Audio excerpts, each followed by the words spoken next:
everyone. My name is Elizabeth Manns, and I'd like to welcome you to the April 4th Coalition Show. This is the May 13th, 2024 edition of the show, and I believe it's the 7th or 8th show that we have done since the hospital reopened. I haven't been doing as well in keeping track. We just want to realize We just want to acknowledge that it is reopened, and we're working on a new opening for the show. The April 4th Coalition's mission statement is, we are for workers' rights and collective bargaining rights and are against tax breaks for the rich and corporations who ship our jobs overseas. We support all the articles of the Universal Declaration of Human Rights, but as is our custom, we put the emphasis on Article 23 at the start of the show, and since we have 4 people, we have 1, Rachel 2, and 3, Michael 4. with us. And Right. there we go. All right, number 1, everyone has the right to work, to free choice of employment, to just and favorable conditions of work, and protection against unemployment. Number 2, everyone, without any discrimination, has the right to equal pay for equal work. Number 3, everyone who works has the right to just and favorable remuneration, ensuring for herself or himself and his or her family an existence worthy of human dignity, and supplemented, if necessary, by other means of social protection. Michael. Number 4, everyone has the right to form and join trade unions for protection of his or her interests. Thank you. And as is tradition, we would like to give a thank you to Michael Putnam, who is the program director for WMNBLP 107.1, for airing the audio portions of our shows on Fridays at 6 p.m., and to the staff here at Northern Berkshire Community Television Corporation, Joanne Hurlbut, Nicole A. Brown, and David Fabiano, who, without their assistance, we could not possibly produce this show.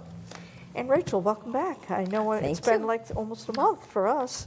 Yes, but I was here a couple of weeks ago. Yeah. You were, you were took not. my slot. I covered for you. Thank Can't do We're it. missing Susan today. Hopefully she'll feel better and be able to come with. Join us again. Yes. Okay, and you wanted to pick up with Robert Reich's. Well, video, right? because he talked about housing, and we've been talking for the last few weeks about the skyrocketing rents and housing costs across the country. And so Robert Reich has done a short video on how Wall Street priced you out of a home. So let's watch this and take a look at Robert Reich's perspective on this. Rent is skyrocketing, and home buying is out of reach for millions. One big reason why? Wall Street. Hedge funds and private equity firms have been buying up hundreds of thousands of homes that would otherwise be purchased by people. Wall Street's appetite for housing ramped up after the 2008 financial crisis. As you'll recall, the street's excessive greed created a housing bubble that burst. Millions of people lost their homes to foreclosure. Did the street learn a lesson? Of course not. It got bailed out. Then it began picking off the scraps of the housing market it had just destroyed, gobbling up foreclosed homes at fire sale prices, which it then sold or rented for big profits. Investor purchases hit their peak in 2022, accounting for around 28% of all home sales in America. Home buyers frequently reported being outbid by cash offers made by investors. So-called iBuyers used algorithms to instantly buy homes before offers could even be made by actual human beings. If the present trend continues, by 2030, Wall Street investors may control 40% of U.S. single-family rental homes. Partly as a result, home ownership, a cornerstone of generational wealth and a big part of the American dream, is increasingly out of reach for a large number of Americans, especially young people. Now, Wall Street's feasting has slowed recently due to rising home prices, but that hasn't stopped them from specifically targeting more modestly priced homes, buying up a record share of the country's most affordable homes at the end of 2023. They've also been most active in bigger cities, particularly in the Sun Belt, which has become an increasingly expensive place to live. And they're pointedly going after neighborhoods that are home to communities of color. For example, In one diverse neighborhood in Charlotte, North Carolina, Wall Street-backed investors bought half of the homes that sold in 2021 and 2022. On a single block, investors bought every house but one and turned them into rentals. Folks, it's a vicious cycle. First, you're outbid by investors. Then you may be stuck renting from them at excessive prices that leave you with even less money to put up for a new home. Rinse, repeat. Now, I want to be clear. This is just one part of the problem with housing in America. The lack of supply is considered the biggest reason why home prices and rents have soared and are outpacing recent wage gains. But Wall Street sinking its teeth into whatever is left on the market is making the supply problem even worse. So what can we do about this? Start by getting Wall Street out of our homes. Democrats have introduced a bill in both houses of Congress to ban hedge funds and private equity firms from buying or owning single-family homes. If signed into law, this could increase the supply of homes available to individual buyers, thereby making housing more affordable. President Biden has also made it a priority to tackle the housing crisis, proposing billions in funding to increase the supply of homes and tax credits to help actual people buy them. Now, I have no delusions that any of this will be easy to get done, but these plans provide a roadmap of where the country could head under the right leadership. So many Americans I meet these days are cynical about the country. I understand their cynicism. But cynicism can be a self-fulfilling prophecy if it means giving up the fight. The captains of American industry and Wall Street would like nothing better than for the rest of us to give up that fight so they can take it all. I say we keep fighting.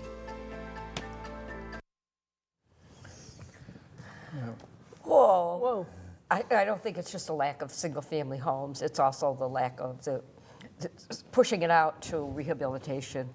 And also, when I think of 2008, I didn't realize that that was a point that really started bringing this down. But how do you get back? And I'm really glad he said, cynicism, could help the anger. Right. Enragement can really be helpful, but you got to get involved. You do and have you just to have get to pick a piece of the pie to take on. But this is awful. Right. Oh, it is. If Wall Street, eventually the idea is that Wall Street will own everything and everybody's renting. So now you're chained. You're in debt and you're chained again because you have no option to enable you to grow your income because houses were the way the middle class climbed up out of poverty in the past because you had this piece of property that gained in value over time and then you could sell it. Right, but it's impossible for young people to even enter into the market and buy a house. What we were telling people last week is if you're subject to like a huge rent increase, besides scurrying and trying to find out what you're going to do for yourself, make that call to the politicians and say, look, this is happening to me. I think it's happening to other people. What are you going to do to help stabilize this situation so people can remain in our community and not be forced out of it? We have right here, we have a voter registration form. You can register to vote if you're not registered. But then call on those politicians and say, look, there's a crisis going on. We know people right here at this table that have had to deal with it. We know friends in our neighborhoods. People, I used to deliver mail and I'd see people that I used to have on my mail ask how things are going and they're explaining to me how the house they were living in was sold. The rent was increased by $500 a month. It's happening all over North Adams. It's just not a national issue, it's a local issue too. And of course, the root is greed again, because Greed is, and gentrification and no rules about community responsibility being imposed. But when you're talking about vote, you've got to have people to vote for that are willing to do the work. You've got to get entrenched politicians. I'd like you to name somebody in the Commonwealth of Massachusetts who is really doing any work on solving the housing crisis. Well, I think the governor has. She has put forth a big plan. Okay. It's a plan, but it was billions of dollars to increase housing within Massachusetts. You know, I've read the articles and everything, but it has to go through the process and getting the legislators to pass it and make it part of our priority. But, you know, I think It we... isn't a priority. It is not a priority when the least of these, the most impoverished, and of course, you could see it here in North Adams, but I could see it in Bridgeport, Connecticut.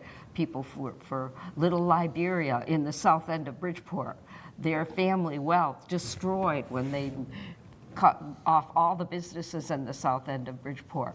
And you're watching this happen. So in the interim, where are the solutions to help the people that are, all these people whose rents are going to be increasing, they're out in the street. Mm-hmm. Who's taking care of the real Right, and depth of the problem? Right, and we have a Supreme Court that's hearing a case right now whether, you know, people in Grants Pass, Oregon, can take away people's right to sleep Yeah. in public areas. It's a huge problem. So what do you do, kill them? Well, no, I mean, Right. people, I mean, let's face it, they're actually, gonna go to when sleep. people have to sleep, then they have all kinds of health problems. And, Right. you know, I'm not being facetious. that People question die. that question was asked, I believe, by Supreme Court Justice Sotomayor. Yeah. She said, do they have the right to sleep? It's a function of the body. Do they have the right to breathe? You know, do they have the right to breathe? They have the right to sleep? You know, we can't criminalize people Sleeping. being homeless. You I know. mean, you shouldn't criminalize the homelessness until you have solved the problem. Right. And then if people aren't going into, then you could possibly look at it. But we have no plan to solve Wasn't homelessness it or like anything else. maybe a year ago, Rich, when we did a show and we showed this woman in her, I don't know, 50s or Lived in her 60s, car living for in her like a- car, going to the park to get water and finding places to go to the bathroom. I mean, these are normal, everyday things our body needs to do. I mean, there it is. Here we are again, another year, talking about the same thing with nothing being Right. done. Well, we have one person that's doing something. We have a video, Sean Fain, who's the president of the UAW, and we have a recording of him. And you know, I heard on a podcast, Ralph Nader's podcast, he had the author of the new book, A Hammer, talking about unions and the need for unions. And he said, you know, there's only like 1/10 of all public employees are unionized, and 1/6 of all private employees are unionized, and that's where the problem is. There's no democracy. Collective voice. People aren't able to rise up to the middle class. Well, let's hear what Sean Fain has to say about raising people's wages in life. We have a very knowledgeable panel, and we thank all 5 panelists for being with us today. We're going to begin with Sean Fain. Mr. Fain is the international president of the United Automobile Workers. He is a 29-year member of the UAW and got his start with the union as an electrician at Chrysler Kokomo casting plant. Recently, he led the UAW in negotiating an historic contract which substantially raised wages and benefits for the workers of that union. Mr. Fain, thanks for being with us. Good morning, and thank you, Chairman Sanders, Dr. Cassidy, and members of the committee. I'm here to talk about one of the most important issues to any union leader and any working class person, any U.S. senator, and any human being, and that's our time. You know, as president of the United Auto Workers, I represent 400,000 working class people and 600,000 retirees. And I know when my members look back on their lives, they never say, I wish I would have worked more. When people reach the end of their lives, they never say, I wish I'd have made more money. What they wish for is they wish they had more time. And that's what work does. You know, work, we are paid for our time. And when we work, we are sacrificing time with other people, with family, friends, and other things we wish to do. You know, but time, just like every precious resource in our society, is not freely given to the working class.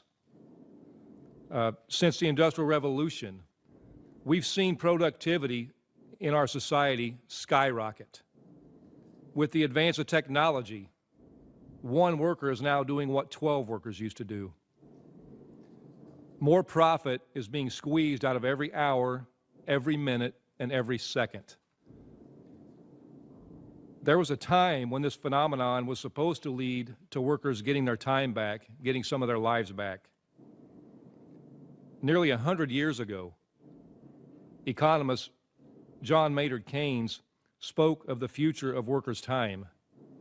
His worry that was with all the gains in productivity, we wouldn't know what to do with ourselves, and he predicted a 15-hour work week 100 years ago. You know, in my own union, I go back into our archives and I read about the fight for the 30-hour work week, an idea that was alive and well with our union back in the 1930s and 40s. But today, deep in the 21st century, we find these ideas unimaginable. Instead, we find workers working longer hours. We have workers working 7 days a week, 12 hours a day. There are workers, not union or not, working multiple jobs. And they're living to work, and they're scraping to get by, and they're living paycheck to paycheck. You know, we find workers today, later in their life, working deep into their 60s, 70s, and 80s because they can't afford to retire. And we find associated deaths of despair from addiction and suicide, of people who don't feel a life of endless, hopeless work is a life worth living. You know, we have workers who feel despair as a consequence of advances in technology. Workers have been sacrificed at the altar of greed, and they've been stripped of their dignity. We have a mental health crisis we talk about a lot in this country, but we never talk about the causes of that. You know, there's been studies done.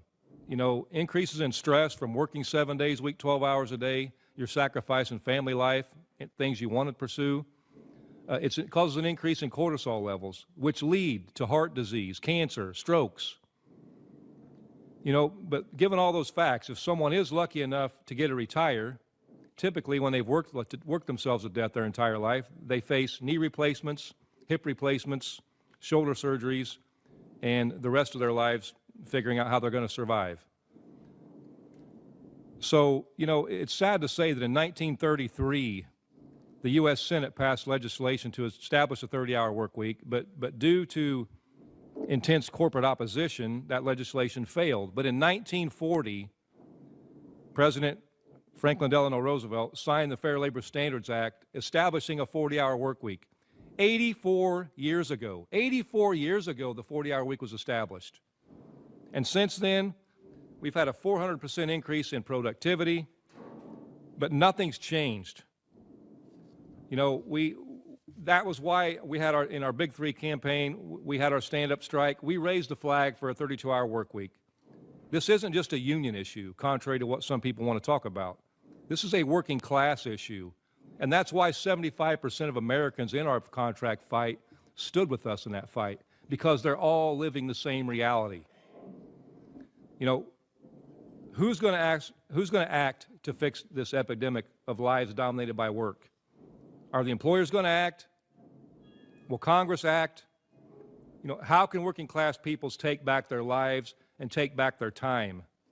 And I know what people, and many in this room will say. They'll say, people just don't want to work, or working class people are lazy. But the truth is, working class people aren't lazy, they're fed up. They're fed up and left behind and stripped of dignity as wealth inequality in this nation, this world spirals out of control. They're fed up that in America, 3 families have as much wealth as the bottom 50% of citizens in this nation. That is criminal. America is better than this. So I want to close with this. I agree there is an epidemic in this country of people who don't want to work. People who can't be bothered to get up every day and contribute to our society, but instead want to freeload off the labor of others. But those aren't blue-collar people. Those aren't working-class people. It's a group of people who are never talked about for how little they actually work and produce and how little they contribute to humanity.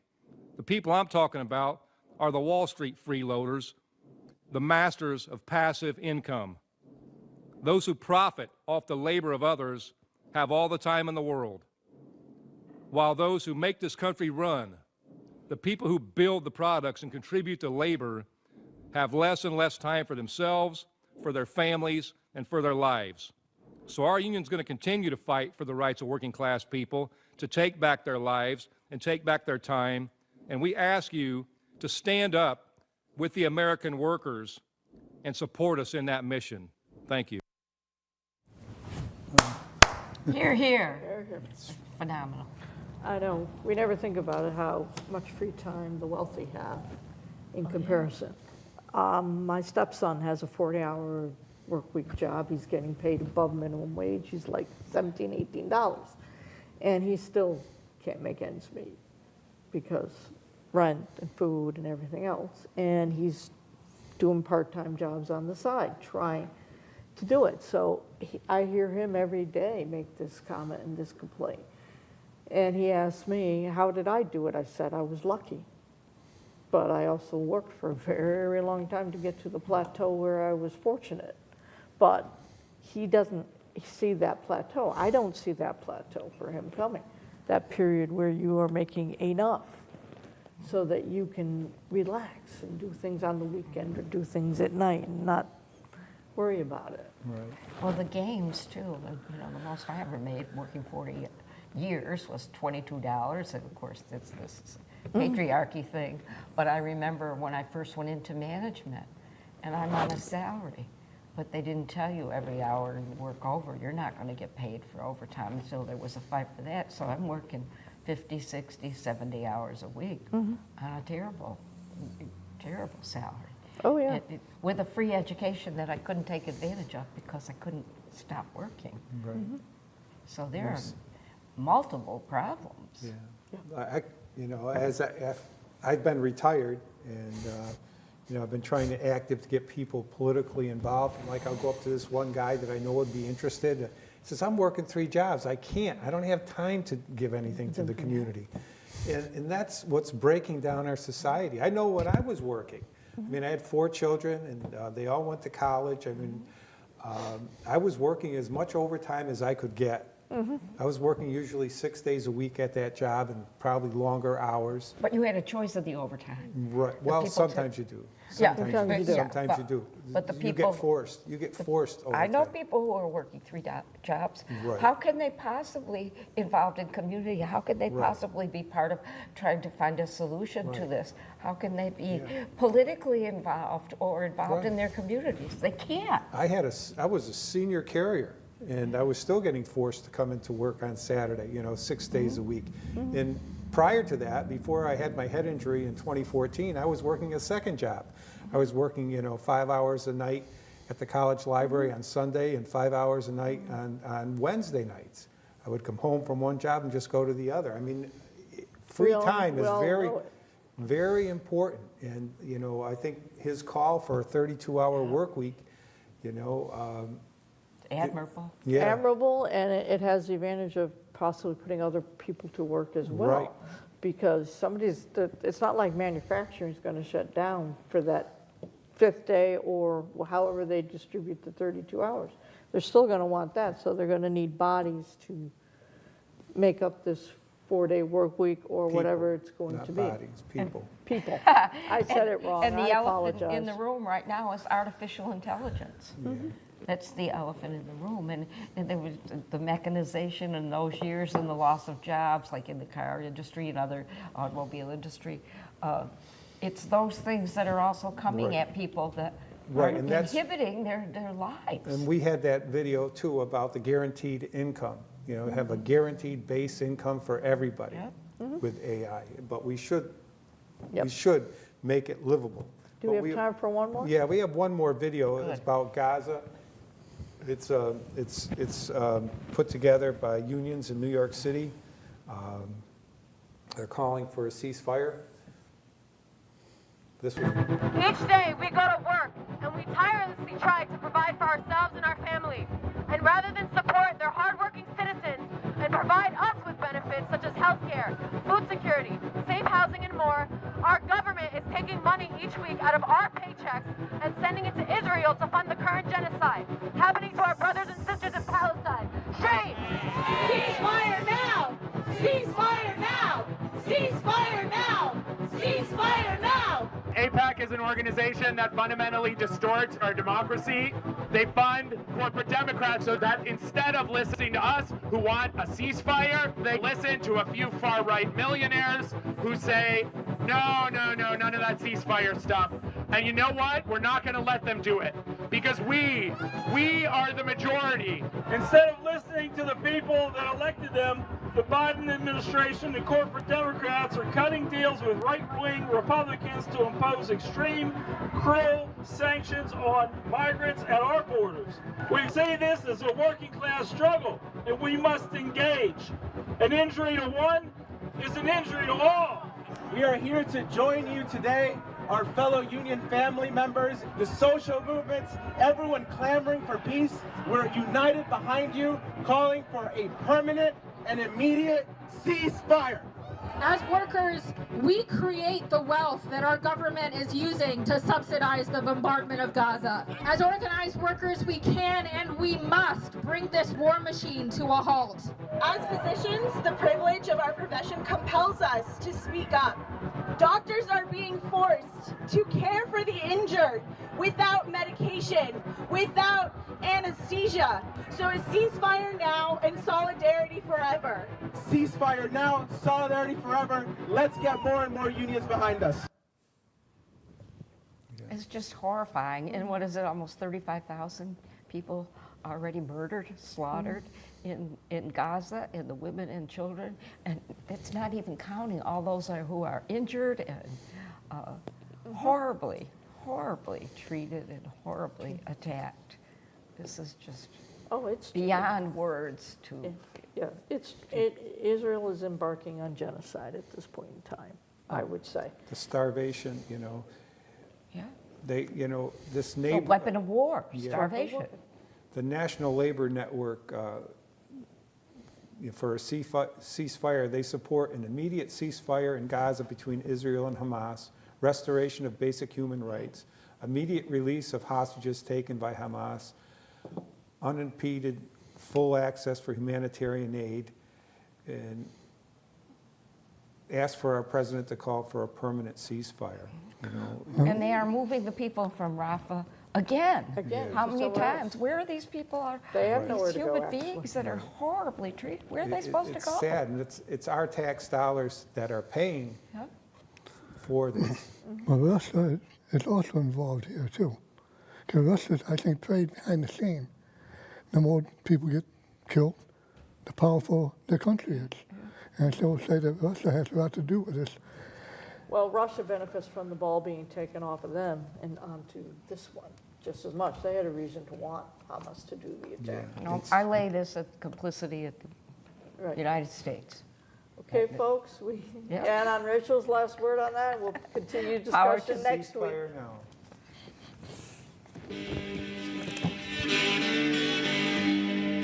There's power in the factory, power in the land, power in the hand of the worker. But it all amounts to nothing if together we don't stand. There is power in our union. Now the lessons of the past are all learned with workers' blood. Mistakes of the bosses we must pay for. From the cities and the farmlands to trenches full of